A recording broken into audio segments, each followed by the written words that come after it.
Hello friends, good morning and welcome back to my channel Sathi all over. আশা করি তোমরা সকলেই খুব ভালো আছো, সুস্থ আছো। আমিও বেশ ভালো আছি। আজ শনিবার আর আজকে বাড়িতে কার্তিক পুজো। আগের দিনের ভিডিওতে তোমরা দেখেছো, তো আগের দিন গেছিলাম কার্তিককে নিয়ে এসছি, কার্তিক বাবুকে। তো আজকে শনিবার আর এবার কার্তিক পুজো না পুরো রাসের মধ্যে পড়েছে, মানে পূর্ণিমার মধ্যে পড়েছে। তো তার জন্যই দেখো রাস তো শুরু হয়ে গেছে আমাদের এখানে, আগের দিনই দেখালাম। তো সকালবেলা পুজোর জন্য বাসনগুলো বের করে মেজে নিলাম। আর এদিকে দেখো বাবু এখনও ঘুমোচ্ছে, ওকে ডেকে ডেকে তুললাম। ওকে ঘুম থেকে ডেকে ডেকে তুলে দিয়ে আমি বাসি বিছানাটা তুলে রেখে স্নান করে দেখো ঠাকুর ঘরে চলে এসেছি। কেননা সকাল সকাল ঘরের পুজোটা দিয়ে আগে কমপ্লিট করতে হবে, পরে আবার অনেক কাজ আছে। আর পুজো হবে আমাদের বাড়িতে রাত্রেবেলায়, তো তার জন্য সারাদিন হাতে সময়টা পাচ্ছি, এর জন্য মানে সকাল সকাল পুজোটা কমপ্লিট করে নিচ্ছি, তারপরে বাদবাকি ওইদিকের কাজগুলো করতে পারবো। তো তার জন্য দেখো স্নান করে আমি এসে ঠাকুর ঘরে পুজোটা আগে দিয়ে নিচ্ছি। ঠাকুর ঘরে পুজো কমপ্লিট করে বাজারে যাওয়ার আছে, তবে আমি আজকে বাজারে যাব না, আজকেও বাবুকে বাজারে পাঠাবো। আর পুজোর সমস্ত জিনিস তো আমি রাত্রেবেলায় এনে রেখেছি, দেখেছো। তো যাই হোক, সারাদিনে কাজবাজ করলাম আর দুপুরবেলা এক তরকারি ভাত রান্না করে রেখেছিলাম ভোলানাথের জন্য। আমি মা দুজনেই তো উপোস আছি, তো ভোলানাথের জন্য এক তরকারি ভাত রান্না করে রেখেছিলাম। আর এই দেখো কার্তিক বাবুকে আমি এই বারান্দার মধ্যে পুজো করব, ঠাকুর ঘরে পুজো করছি না, কেননা ঠাকুর ঘরের জায়গাটা একদম অল্প হয়ে যায়। তো তার জন্য এখানে জায়গাটা ফাঁকা আছে, এখানেই পুজো করব। তো ঘট বসাবার জন্য আমি আলপনা দিয়ে নিচ্ছি। আর ওইদিকে কাজ মানে কিছুটা হয়েছে, নাড়ু করা হয়েছে, খই মারা হয়েছে, তো এগুলো হয়েছে, এগুলো করে রেখে আমি এখানে আলপনা দিয়ে দিলাম। আলপনা দিতে দিতে এদিকে সন্ধ্যা লেগে গেছে, ঠাকুর ঘরের সন্ধ্যাটাও দেখিয়ে রাখলাম। প্রসাদ এখন দেবো না।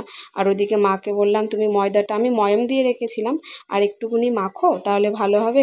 তো আমি এদিকে ঠাকুর ঘরের সন্ধ্যাটা দেখিয়ে নিচ্ছি আর ওইদিকে বাদবাকি কাজগুলো করে নিচ্ছি একবারে আর কি।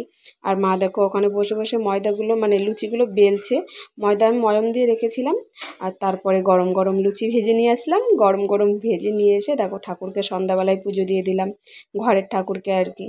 ঘরের ঠাকুরকে পুজো দেওয়ার পরে তারপরে আমি এখানে এসে বাদবাকি কাজগুলো করে নিলাম। ঠাকুরমশাই চলে আসবে, আসবে বলেছে 8টায়। তো তখন বেজেছিল 7টা, তো 7টার দিকে আমি এখানে ফল টলগুলো সব বানিয়ে, আর পুজোর তো অনেক জিনিস থাকে, একটা জিনিস গুছালে হবে না।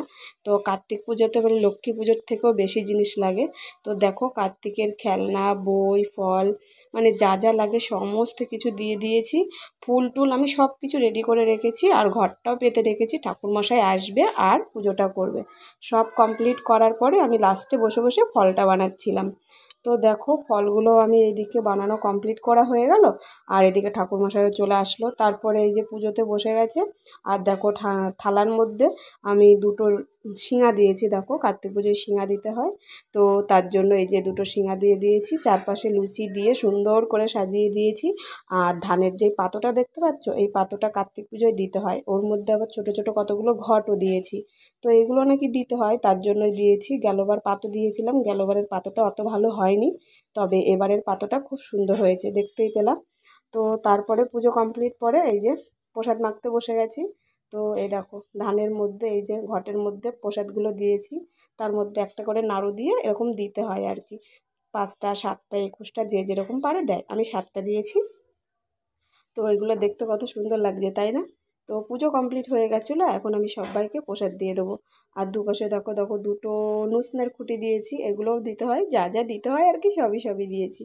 তো এই যে পুজো কমপ্লিট হয়ে গেছে, এখন আমি বসে বসে প্রসাদ মাখছি, কেননা সবাইকে প্রসাদ দিতে হবে। সারা রাত থাকলে আবার এই চাল প্রসাদ প্রসাদ নষ্ট হয়ে যাবে। তো তার জন্য এই যে প্রসাদ মাখতে চলে এসেছি, এখন সবাইকে বাবুকে বলেছি ডেকে নিয়ে আসো, সবাইকে প্রসাদ দেবো।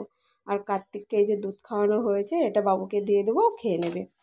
আর এই যে প্রসাদের মধ্যে যে ফুল পাতাগুলো আছে, এগুলো আমি সব বেছে নিচ্ছি, আর বাবুকে বলেছি সবাইকে ডাকতে। তো আমি এগুলো বেছে এখন রেডি করব, আর বাবু আসলে তারপরে সবাইকে প্রসাদ দেওয়া শুরু করব। আর এই দেখো এখান থেকেও আমি কিছু কিছু সবাইকে দিচ্ছি, মানে একজন একজন করে আসলে তাদেরকে আমি প্রসাদ দিয়েই দিচ্ছি। তো চলো প্রসাদ টোসাদ রেডি করে নিই। আর এদিকে আবার ভোলানাথ কাজে বেরোবে, এর জন্য আবার তাড়াতাড়ি আছে। আর 8:30টার ট্রেনে বেরোই। যাই হোক পুজো টুজো মানে প্রসাদ সবাইকে দিলাম কমপ্লিট করে, আমি এই যে সারাদিন উপোস ছিলাম, তারপরে একটু প্রসাদ খেয়ে নিচ্ছি, বাবুকেও খাইয়ে দিলাম। আর তারপরে সমস্ত কিছু রান্না বাড়ার মানে ভাত যা ছিল সব কিছু ভোলানাথকে দিয়ে দিয়েছিলাম। আর আমরা প্রসাদ খেয়েছিলাম, আর লাস্টে রাত্রেবেলা শোয়ার সময় কার্তিককে আরেকটু দুধ খাইয়ে দিলাম। আর বাবুও দেখে বলছে আমিও দুধ খাওয়াবো। তারপরে দেখো বাবুও বায়না করছিল জন্য ও একটু কার্তিক দাদাকে দুধ খাইয়ে দিল। তো আজকের ভিডিওটা এটুকুই ছিল। সবাই রাজ দেখতে গেছে, আমি রাজ দেখতে যেতে পারলাম না, আজকে চেষ্টা করব আগামীকাল বেরোনোর। যাই হোক আজকে হলো না, রাজ তো শুরু হয়ে গেছে আগের দিন থেকেই, তোমাদেরকে দেখিয়েছিলাম শুক্রবার থেকে রাজ শুরু হয়েছে, আর আজকে শনিবার, দুদিন হয়ে গেল, আমরা পরে পরে বেরোবো আর কি। তো দেখো বাবুও দুধ খাইয়েও প্রণাম করে নিচ্ছে। আজকের ব্লগটা এটুকুই, তোমাদের দেখে কেমন লাগলো অবশ্যই জানাবে। দেখা হবে আবার অন্য কোনো ভিডিওতে। তো সবাই সাথে থাকো, পাশে থাকো। টাটা, গুড নাইট সবাইকে, বাই।